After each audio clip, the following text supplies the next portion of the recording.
Good afternoon sir. आज मेरा नाम खुशनुमा शाह है। मेरे स्कूल का नाम गौनपाड़ा म्यूनसिपल उर्दू स्कूल है।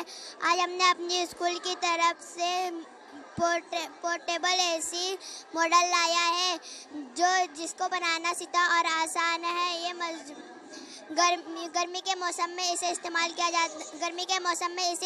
जाता है। मजदूर जब काम करके आते हैं तो इस पे ठंडी हवा ले सकते हैं और इसमें बर्फ़ डाल के ठंडी हवा आती है। अगर बर्फ़ नहीं है तो हम पानी डाल सकते हैं, उससे ठंड हवा आएगी। और इसे बनाने के लिए बेकार चीज़ों का इस्तेमाल कर सकते हैं। इसे लाना ले जाना आसान है।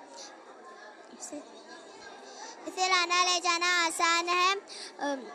हमने इसमें थर्माकोल रख के उस बर्फ़ रखा है, जिसके वजह से ये ठंडी हवा आती है। अगर आपके पास बर्फ़ नहीं है तो आप ठंडा पानी डाल सकते हैं, अगर वो भी नहीं तो सादा पानी डाल सकते हैं। थैंक